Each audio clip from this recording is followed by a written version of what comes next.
Radio. This is Pet Life Radio. Let's talk pets.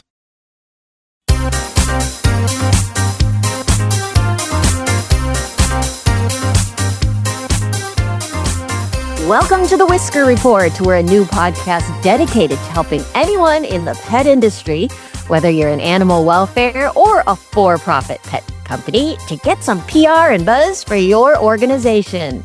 Hello, everyone. I'm Mary Tan, one of the hosts of the show, along with Alexandre Ricard, a French gal who hails from France and travels the world in hopes of finding all the cats out there that are not spayed or neutered.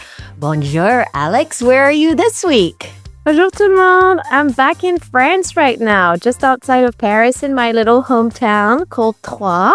But I'm moving to Vancouver in only 5 days, so that's very exciting. But let me introduce you to our producer, Mark Winter of Pet Life Radio, who is the man who gets us to you each and every week. Hey, Mark. Hello. How's everyone? We are good. All right. Oh, Mark, you might be listening to this a few weeks out, but thank goodness Mark is safe. He's dealing with a hurricane right now. And not too much. It missed us, so we're happy about that. Very cool. We're so honored to be part of Pet Life Radio that Mark runs. You can do PR for yourself. And Alex, Mark, and I are going to help you each and every week. Yeah, and this week we're so happy to have a great guest with us who is Sarah Bhimani, who is a strategic communication manager at the Animal Humane Society in Golden Valley, Minnesota. Sarah handles all the public relations and internal communication for the shelter, which is one of the largest private shelters in the U.S. Hey, Sarah, thank you for being on our podcast today. Could you tell us a bit about what you do, who you are, and more about the Animal Humane Society? Yeah, thanks so much for having me. I'm so happy to be here. Like you said, I'm Sarah Bhimani. I'm the Strategic Communications Manager at Animal Humane Society.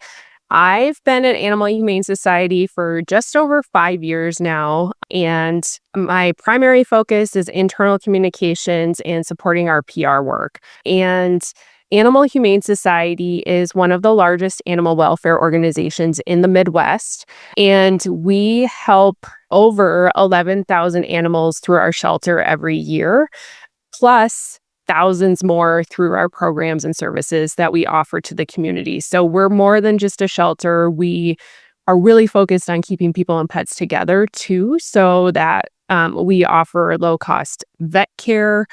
We have a really robust outreach program.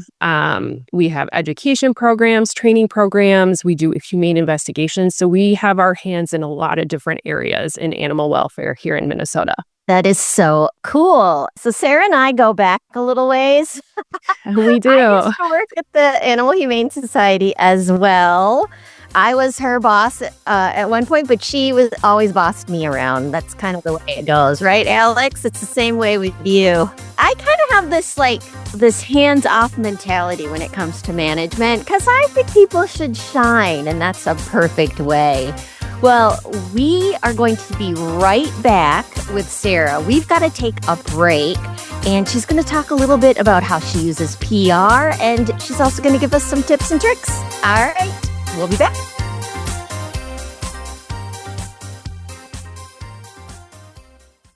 Take a bite out of your competition. Advertise your business with an ad in Pet Life Radio podcasts and radio shows. There is no other pet-related media that is as large and reaches more pet parents and pet lovers than Pet Life Radio. With over 7 million monthly listeners, Pet Life Radio podcasts are available on all major podcast platforms. And our live radio stream goes out to over 250 million subscribers on iHeartRadio, Odyssey, TuneIn, and other streaming apps. For more information on how you can advertise on the #1 pet podcast and radio network, visit PetLifeRadio.com/advertise today. Let's Talk Pets on PetLifeRadio.com.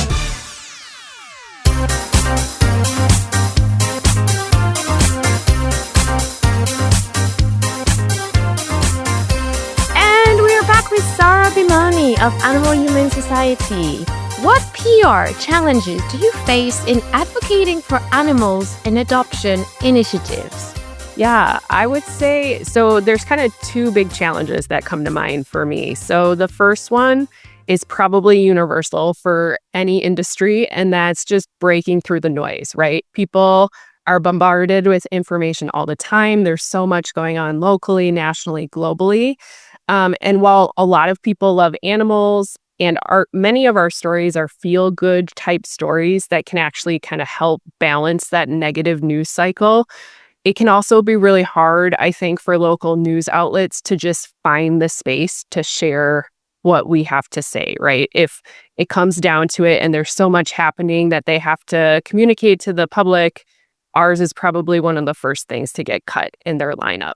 So I would say that's the first challenge, is just like getting our message out there. The second challenge, I would say, specific to Animal Humane Society, is that we just do so much in the animal welfare space that it's sometimes hard to cohesively explain all that we do to the public in a way that resonates with them and that they remember. So a lot of people know us for animal adoption. We've been doing that for decades and decades. But like I said, we do so much more than that now around keeping people and pets together. So, from the low-cost vet care, training classes, education. So it can be really hard to adequately explain that to people when you only have like a 3-minute TV segment, right? So what happens is we end up focusing on one aspect of our work in these different segments, and then people might see one or they might see two, but they don't see all of them. So that they don't get this comprehensive view of what all we do in animal welfare. So I have a question. How do you decide which aspect to highlight? Like what comes into mind? Like what is the process of that? Yeah, that's a good question. So it kind of depends on what's happening, right? So if we have a brand new program, we're going to promote that, of course, and that kind of makes it newsworthy because it's new. If there is some sort of national observance going on, for example, Domestic Violence Awareness Month, we have a temporary pet housing program that helps people fleeing domestic violence and other situations. And so that would be a good opportunity for us to talk about our temporary pet housing program in October because there's a time-based relevancy there. Other times, if there's a deadline coming up, if we have an event where people have to purchase tickets, that makes it timely. So just looking at what's going on in the world and what makes this relevant for sharing right now. That's really, the work that the Animal Humane Society does is really amazing. And I know there's so many multiple aspects. So when you're pitching a story, and, I think TV loves, animals, especially because it's a very visual medium. So what goes into your pitches? Yeah. So a lot of times we do press releases every once in a while, but we don't do a ton of them. Most of the time our pitches are pretty informal, trying to keep it really short in email. So we would give probably like a couple lines about what's happening and why it's relevant. If we're doing like a media availability, obviously including all the logistics around that, date, time, where. And then really important is including what visuals they'll be able to get and being really clear about that. So are they going to be able to get B-roll of animals, kids, people doing XYZ? Because that's going to help sell it, especially to TV media, like Mary said. Yeah, so you've been there now 5 years. So how has your approach to PR evolved? Like, I feel like the longer you're at an organization, the more you can get kind of crafty in the pitches. Yeah, I think actually one way that we've evolved is really kind of our process on the back end and with how we interact with our marketing team in specifically. So when I first started, the marketing team was very siloed and the PR team was very siloed, and we didn't really coordinate our messaging very well. So we would be off in PR talking about one thing, and the marketing team would be posting on social media about something totally different. So over the years, I feel like we've been able to break down those silos a little bit. And one simple step we took was having our PR person sit in on standing monthly marketing meetings that our marketing team has with the different departments across AHS. So not only does this let the PR team mine stories from different areas of our organization, but it also helps keep us in the loop with what's going on the marketing side so that we can plan our efforts more proactively. And hopefully, by coordinating those efforts, we're hitting people with the messages, not just in TV media or print media, but also on social media, also on our website, also in email, so that, not everybody's going to see a segment on WCCO, but they might see that segment being shared on social media the day after. So just expanding that reach has been really helpful, I think. Yeah, and I can't stress that enough. Like, we work with a ton of different companies and animal welfare nonprofits. And Alex, you chime in here. I often see like the marketing and the PR are completely separate. And I feel like sometimes they don't understand what they're doing. Like, I don't always think that marketers understand what PR is. And, PR people, need to know more about the responsibilities of being a marketer, because they're really two different things. And I always feel like there can be some, it doesn't matter what kind of an organization you are. There's always some push and pull between PR and marketing. And it doesn't have to be that way, as Sarah pointed out, right, Sarah? Yeah. So you mentioned a lot about your community outreach program. And so how do you incorporate community engagement into your PR strategy? Yeah. So one thing I would say around community engagement, so just from a solely from PR standpoint, community engagement is incredibly important for avoiding crisis communication events. So the more proactive we can be in sharing information with impacted community members about decisions we're making, things that are happening in our world, the more likely it is that we can proactively address any concerns or issues people might have before it blows up into a reputational risk for us. In terms of informing PR strategy, our community outreach team is actually in the process of doing a community needs assessment right now. And that's going to give us really valuable information to support what kind of messaging, what kind of programs we need to be promoting for folks so that they know that they're out there and available for their use. And I think, that research piece is so important for PR, just knowing how the audience is perceiving you, what they're retaining, what information they're retaining, how they're viewing you positively or negatively is so important. And it's a really hard thing for organizations to maybe budget for year after year because it is expensive. But the more research you can do, the better your PR strategy is going to be in the long run. All right. Well, we've got to take a quick break. And when we come back, Alex has all these questions for you, Sarah. You know the expression, cats have 9 lives. Well, what if you can give them one more? The Give Them 10 movement is on a mission to help give cats an extra life. How? With spay and neuter. Spaying or neutering your cat helps them live a longer, healthier life. And it helps control free-roaming cat populations too. Learn more about the benefits of spay and neuter and meet Scooter, the neutered cat, at givethem10.org. That's givethem10.org. Let's talk pets Let's talk pets on Pet Life Radio. Pet Life Radio. PetLifeRadio.com.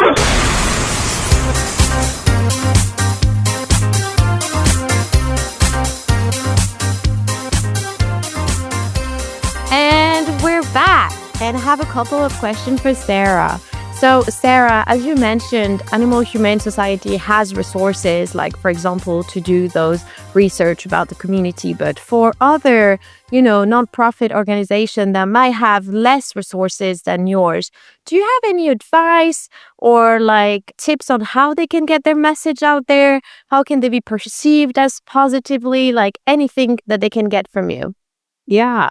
So I think in terms of a research piece, if you don't have a big budget, if you have folks going out to events and tabling, that's a really good opportunity to ask people questions when they come up to your table, right? Maybe just have 3 questions that people provide answers to, and maybe they get a little giveaway as an incentive for answering your questions, or just in the course of the conversation, trying to pepper in some of those questions that you might be interested in finding answers to.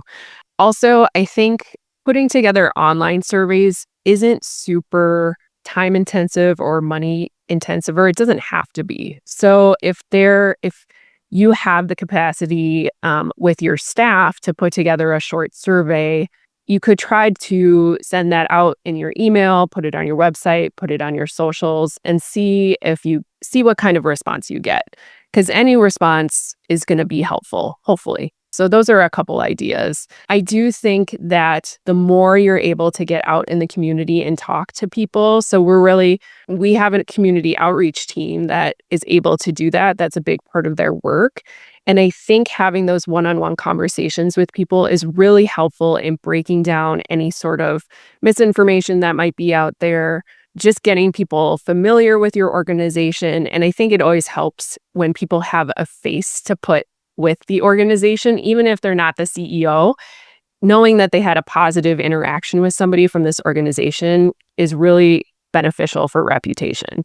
So, Sarah, for those that we have a lot of listeners who run pet manufacturing companies, pet stores, that sort of thing. How do you like to work with the for-profit side of the animal industry? So in terms of sponsorships and silent auction donations, and tell us, what is the best way to work with an animal shelter? Yeah. So you kind of hit on it, Mary. Working with for-profit organizations, the biggest and most beneficial thing for AHS is supporting our events. So coming on board as a sponsor or donating silent auction items are really, really impactful for us. Our events get a lot of eyeballs, get a lot of attendees, and they can be a lot of work and expensive to put together. So the more sponsors we have to help cover those upfront costs of that event, make a really big difference in the success of that event, and ultimately bringing in money that's going to go towards helping animals and people in our community. I think depending on the organization too, donations of items can be really helpful too. If you manufacture litter boxes, for example, and you have a bunch of litter boxes that you can donate, that can be impactful too. And it just kind of depends on the shelter. At Animal Humane Society, we are large enough where we have some contracts already in place for supplies and things like that.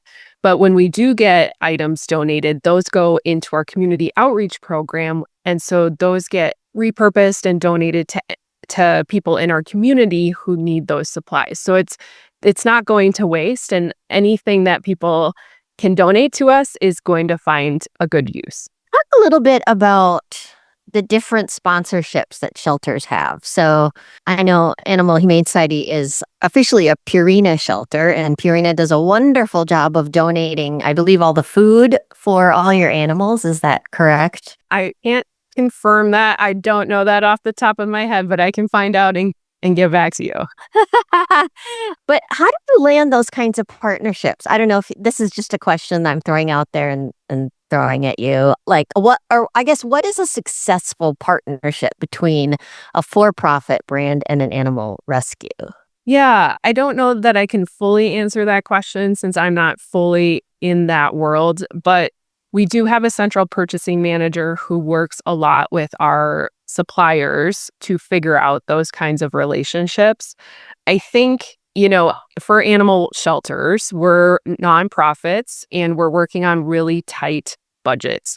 So having a contract where a for-profit organization is providing, say, all of the cat litter that we're using is super beneficial and makes a huge difference in our budget. And it's relatively easy for us to recognize that contribution, right? We can easily put a logo on our website or on our event materials, mention them at events, mention them in social media every once in a while. work out that contract so that it's beneficial to both the animal shelter and the for-profit organization, and that we can both find value in the relationship. I have a question going back to something you said earlier. So you said when you try to, get media attention, you always try to be the feel-good stories. And we had a guest last week on our podcast who has Pet Project Rescue, and they were wondering how to get their message out there when all of their stories, can be quite sad. And so I wanted to know if you guys all only focus on the feel-good stories, or do you also talk about the bad stories? How do you manage that? Yeah, I think that's interesting. I think AHS tries to communicate more about the positives than the negatives. And I think there's, both can be successful, right? Negative stories really pull at the heartstrings, get people to open their pocketbooks. The positive stories kind of show your impact in the community, what you're bringing to the community.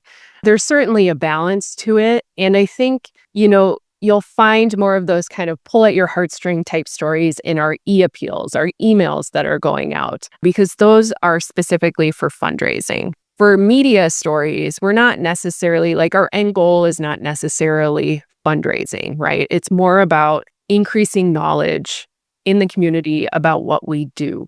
So that's why more of our PR stories are more positive, right? Because we want to show what we're bringing to the community. Certainly, there are going to be less positive stories or sadder stories. We do humane investigations. So when we have big humane investigations where we're bringing in animals potentially in really hard circumstances, that definitely gets the media's attention. And it's a really sad story. And so I think it's easier in some ways to get the media's attention when it's a sad story, because especially with humane investigations, there's a law enforcement aspect to it. There's a legal aspect to it. It fits very nicely into the kind of news that our news stations are typically covering anyway. But I think there's also an appetite from media to not only be sharing negative news, right? It's kind of a bummer if that's all you're sharing in a day. And so I think they do try to find some of those more positive stories that they can share. And so I would say, rather than focusing on an individual animal story, focusing on stories that demonstrate your impact in the community might be more successful in getting media to cover you. Yeah, it's you kind of hit on it a little bit, but I know in this market, in the Minneapolis-St. Paul market, the stations in the media are not the same, are they, Sarah? They each kind of have their own niches. Can you talk a little bit about that? And how do you find the TV station or the newspaper that's really animal friendly? Yeah, absolutely. Every outlet has their own personality. And so, and it changes a little bit too over time, depending on attrition, who's coming and going from those stations and the leadership at those stations. So there are stations and reporters that love animals. And then there are stations and reporters who are just like, I could take it or leave it, right? So I think, and Mary, this is something that you taught me at AHS, is networking is so important, right? So doing research of who the local journalists are in your area, seeing who covers beats that are relevant to your organization, or is it somebody who just loves animals? Maybe they have a dog or a cat and they love posting photos of their pet, that works too. And then trying to network with them. So networking can take a lot of different forms. It doesn't just have to be sitting down for coffee and talking about your organization with them. It could also be coming up with a really great, well thought out and prepped pitch that's ready to go that you can just hand them and say, hey, if you're ever looking for a story, here's one that's ready to go. I can get somebody for you for an interview anytime you need. That can be really helpful. Or it could be if they're really active on social, if you start interacting with them genuinely on social media, liking their content, reading their articles, maybe you can start commenting little snippets here and there, connecting what they're writing about to your organization to start to build that awareness for them. And then you could move on to requesting a coffee meeting or something like that. So yeah, I think doing research and getting to know who's working in your market is really important. And then finding ways to create those touch points with them is also really important. Yeah. And what's so interesting is that, I personally used to always only pitch in Minneapolis, but now I'm pitching in other markets. And I have to admit, it's a little bit more challenging because the local news people, they trust their local PR people.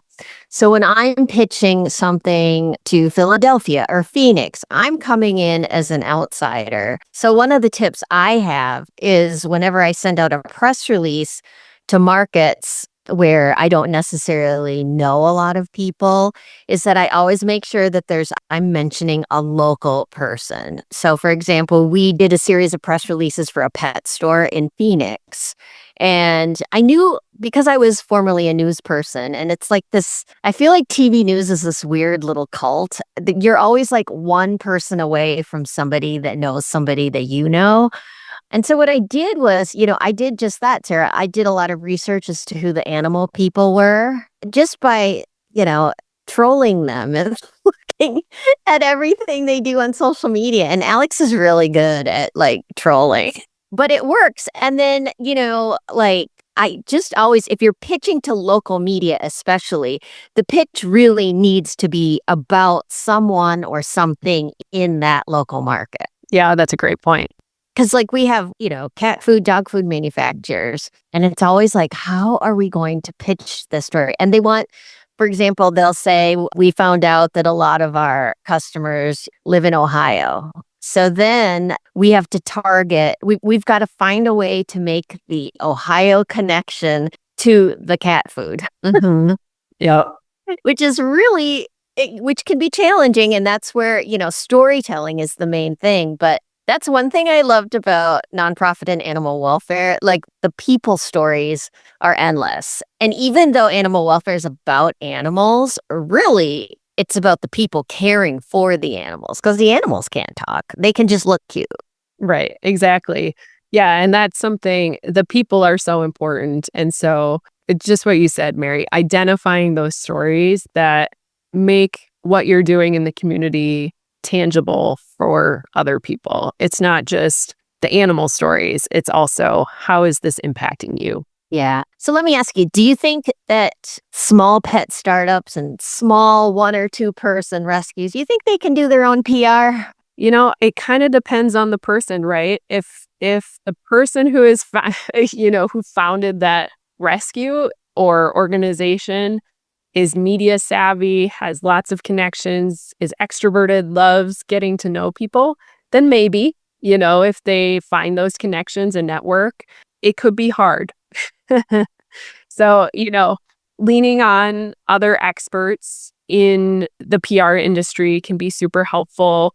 For me, when I started at Animal Humane Society, I just had basic PR knowledge and skills. I knew how to put together a press release. I knew how to coordinate interviews.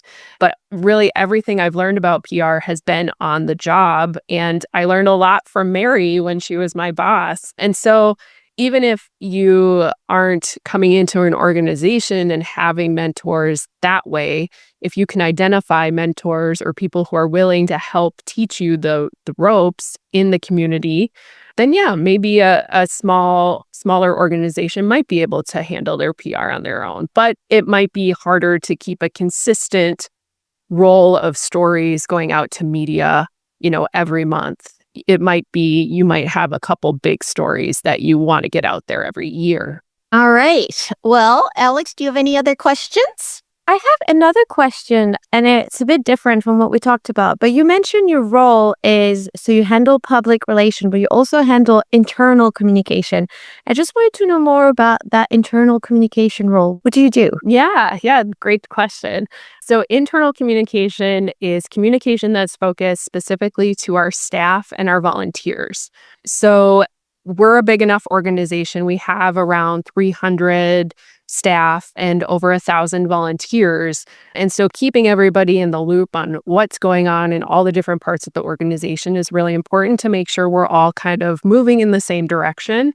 And so we have a weekly staff newsletter that I put together, as well as regular volunteer communication that I put together. That's the aim of it, is just keeping people in the loop with what's going on, not just, need to know information about like open enrollment and benefits, the budget and that kind of things, but also like FYIs, like this is what's happening in community outreach, this month, or this is what's happening with this vet tech training program, so that people are in the loop, especially, for our frontline customer facing staff. If somebody comes in and says, hey, I saw something about this on social media, or I saw something about this in the media, they're not just standing there like, I don't know what you're talking about. They have the talking points that they need to interact with that person. So I really enjoy the internal communication side of stuff. I really enjoy knowing my audience and learning all of the different elements of our organization. I get to talk to directors and staff in all areas of our organization. So it's been a great learning opportunity for me too. Wow, All right. amazing. That's so awesome. Well, thank you so much, Sarah. We're kind of at the end of our show, so we want to wrap it up. And we are so excited to be doing this for all of you out there who are making life better for animals, just like Sarah. So, do you have a question that you want us to answer? We'll reach out to us on Instagram or Facebook under the Whisker Report, and we'll try to answer it in a future podcast episode. But as we always say, Bark loud and purr smart. thank you, everyone. See you next week. Let's Talk Pets, every week on demand, only on PetLifeRadio.com.